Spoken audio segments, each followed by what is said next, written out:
அல்லேலூயா. கர்த்தருக்கு ஸ்தோத்திரம். என் அன்பு சகோதர சகோதரிகிட்ட நான் ஒரு காரியத்தை பகிர்ந்து கொள்ளலான்னு ஆசைப்படுகிறேன். சகோதரர்களே, நம்மளை எல்லாரையும் ஒன்றாய் தேவன் இணைத்திருக்கிறார். அதற்காக தேவனுக்கு இந்த மத்தியான வேளையில் நன்றி தெரியப்படுத்துவோம்.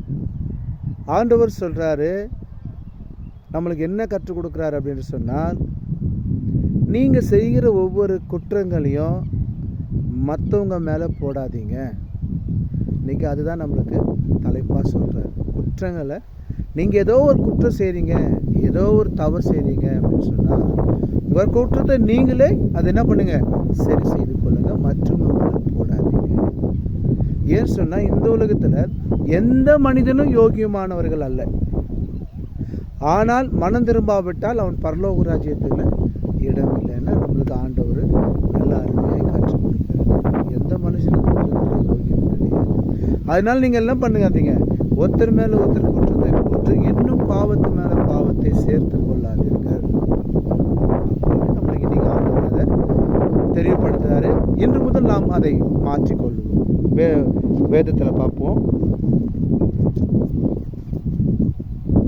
மத்தியோ 7ஆம் அதிகாரம் 1வது வசனத்தில் அழகா சொல்றாரு, நீங்கள் குற்றவாளிகள் என்று தீர்க்கப்படாதபடிக்கு மற்றவர்களை குற்றவாளிகள் என்று தீர்க்காதீர்கள். அல்லேலூயா. நீங்கள் நல்லவர்கள் என்று காட்டிக் கொள்வதற்கு மற்றவர்களை குற்றவாளிகள் என்று தீர்க்காதீர்கள். அந்த நேரத்தில், அந்த நிமிஷத்தில் நாம் என்ன பண்ணிடலாம், நல்லவங்களாய் காட்டிக்கொள்ளலாம். ஆனால் சரியான நேரம் வரும், அது சிக்கி கொள்ளக்கூடாதுன்னு தான் ஆண்டவர் இந்த மத்தியான வேளையில் இடத்துல பகிர்ந்து கொள்கிறார். அல்லேலூயா. ஏனென்றால் எதுக்கு சொல்றாருன்னு கேளுங்க. நீங்கள் மற்றவர்களை தீர்க்கிற தீர்ப்பின்படியே நீங்களும் தீர்க்கப்படுவீர்கள். நீங்க மற்றவர்களுக்கு என்ன சொல்றீங்களோ அதே தான் உங்களுக்கும்.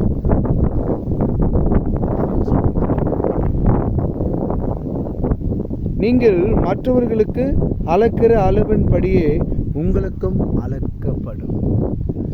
நீங்க மற்றவர்களுக்கு என்ன அளக்கிறீர்களோ அதே தான் உங்களுக்கும் அளக்கப்படும் என்று வேதம் சொல்கிறது. ஹல்லேலூயா. அதே தான் உங்களுக்கும் அளக்கப்படும். அதே தான் நான் உங்களுக்கும். அப்போ வேண்டாம், அதையே நம்மளுக்கு வேண்டாம். ஆண்டவரே வேண்டாம். இந்த நேரத்தில் ஆண்டவரே, நாங்கள் உங்கள் பிள்ளை, ஆமாம், எங்கள் பாவங்கள்லாம் மன்னிக்கப்பட்டுட்டோம்.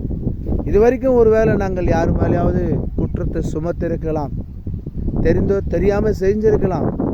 ஆனால் இந்த நேரத்தில் இந்த வார்த்தையை, என் சகோதரர் நிமித்தம் இந்த வார்த்தையை நான் என் செவியில் கேட்கப்பட்ட இந்த நேரத்தில், இந்த நாளில் நான் பரிசுத்தப்படுத்திக் கொள்ளுகிறேன்.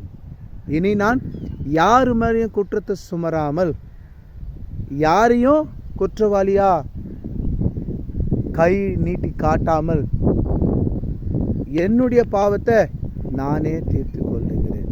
ஆண்டவரே, நான் உம்மிடத்தில் மன்றாடி ஜெபிக்கிறேன் என்று சொல்லி ஆண்டவர்கிட்ட போட்டு ஒரு 5 நிமிஷம் முழங்கால் பண்ணிட்டு, இது வரைக்கும் நான் யாரையாவது குற்றம் சொல்லியிருந்தா மன்னிச்சுங்கப்பா, இனிமேல் நான் குற்றம் யார் மேலே சாட்ட மாட்டேன்னு சொல்லி தேவனிடம் செய்ய ஆண்டவர் உங்களை உடனடியாக மன்னிக்க தயார் இருக்கிறார். ஏனென்று சொன்னால் திருடு கொடுப்பதற்காக காத்திருக்கிறார். ஆமாம் மகளே, தேவன் நம்மளை விட்டு தூரம் விலகி போய்கிட்டே இருக்கிறாரு. நம்முடைய காரியம் தடைப்பட்டு இருக்கிறது என்று சொன்னால் அதற்கு முக்கியமான காரணம் நாம தான்.